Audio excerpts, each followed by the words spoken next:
आपका स्वागत है। मैं विवेक बिंद्रा, मोटिवेशनल स्पीकर और बिजनेस कोच। आपने ठीक देखा थंबनेल, थोड़ी मुस्कुराहट आ गई आपके चेहरे पे। आज की वीडियो में मैं 3 स्ट्रैटेजीज बताऊंगा अपने आप को इवैल्यूएट करने की, प्रोडक्ट को इवैल्यूएट करना, कॉम्पिटेंस को इवैल्यूएट करना, परफॉर्मेंस को इवैल्यूएट करना। मैं tips, secret, strategies, frameworks, execution पे काम करता हूं।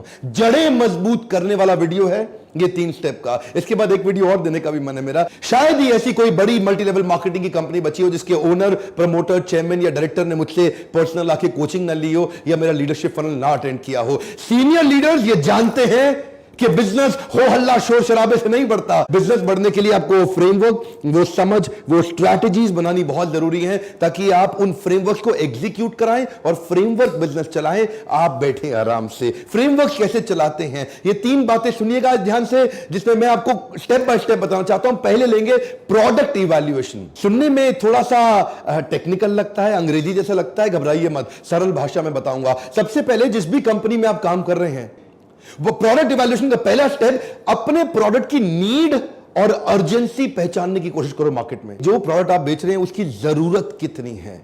कई बार हम लोग कैसा माल लेके आते हैं, वो लेके आते हैं जिसमें मार्जिन ज्यादा है, वो नहीं लेके आते जिसकी नीड ज्यादा है। इसका सेकंड पॉइंट समझिए, identify the uniqueness of the envision product. ये बड़ा इंपॉर्टेंट है सेकंड पॉइंट। जो माल आप बेच रहे हैं वो कितना यूनिक है। आप ऐसा तो नहीं कि कुछ वही बेच रहे हो सारे के सारे बेच रहे हो। आप वही तेल, साबुन, शैंपू बेच रहे हो सबके सब बेच रहे हैं।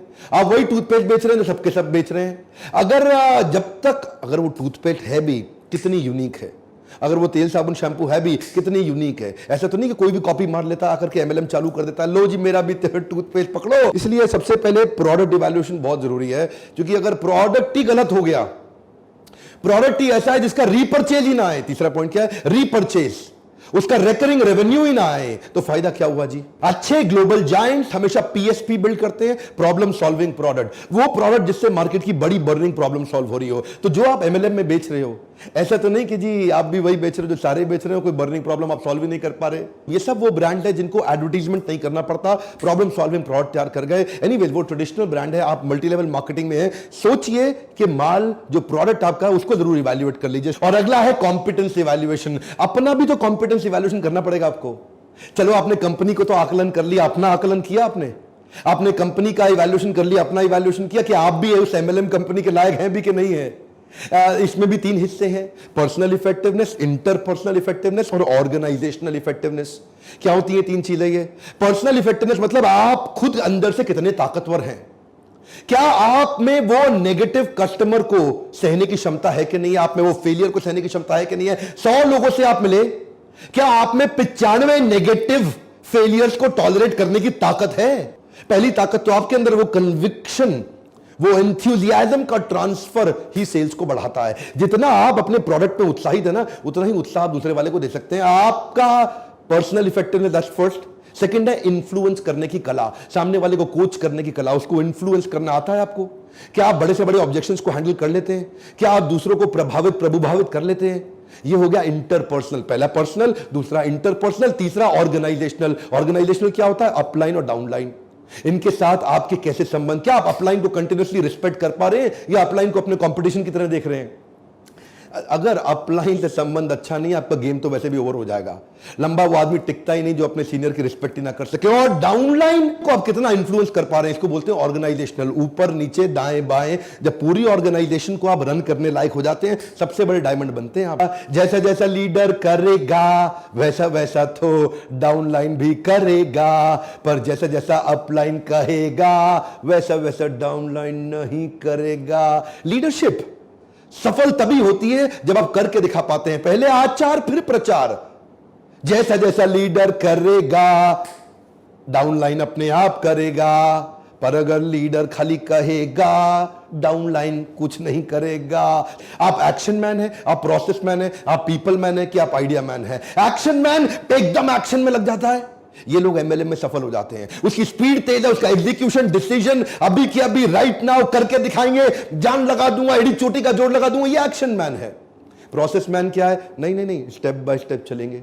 पहले डेटा दिखाओ, पहले मुझे थोड़ा पीछे के टेस्टिमोनियल्स दिखाओ, मेरे को रेफरेंस चाहिए, मेरे को डिटेल चाहिए, मेरे को पूरे स्टेप्स चाहिए, पहले एनालिसिस करूंगा। प्रोसेस मैन धीरे धीरे चलता है। पीपल मैन रिश्ते बनाता है।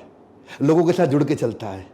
और आइडिया मैन, उसको फंसा दो, वो नया आइडिया निकाल देगा, नया ऑल्टरनेट निकाल देगा, नया सोल्यूशन निकाल देगा। वो क्रिएटिव थिंकिंग है। एमएलएम के अंदर एक्शन और आइडिया का कॉम्बिनेशन चलता है, एक्शन पीपल का कॉम्बिनेशन चलता है। लेकिन अगर आपका प्रोसेस में स्कोर ज्यादा, क्योंकि हम आपका टेस्ट लेते हैं ना, पूरा इवैल्यूएशन करते हैं डिटेल में, और आपको रिपोर्ट बना के बता देते हैं कि आप एमएलएम में चलेंगे या नहीं चलेंगे, और चलेंगे तो क्या करना है, नहीं चलेंगे तो क्या करना है। अपने आप को चेक कर लिया। अब परफॉर्मेंस एनालिसिस।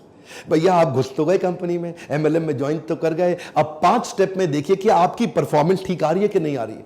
क्या आपके स्कोर बोर्ड बना पा रहे हैं आप? क्या आप अपने एफर्ट स्कोर और अपने रिजल्ट स्कोर, ध्यान दीजिएगा, मैं इसको बोल रहा हूं, ऐसा ऐसा हाथ कर रहा हूं, ये एफर्ट स्कोर, मेहनत का स्कोर, और ऐसा ऐसा कर रहा हूं, मतलब नोट कितना आ रहा, आपका महीने का इनकम कितना आ रहा, रिजल्ट स्कोर। ये वाला स्कोर अलग है, ये वाला स्कोर अलग है। जब ये वाला स्कोर एफर्ट वाला कंट्रोल में आएगा, तभी ये वाला जो मंथली चेक आता है, आपको वीकली पे आउट मिलता है, वो कंट्रोल में आएगा। तो एफर्ट स्कोर को कंट्रोल में करने के लिए पहले आपको 5 स्ट्रैटेजी की वर्कशीट बनानी होगी। बड़ी सिंपल है।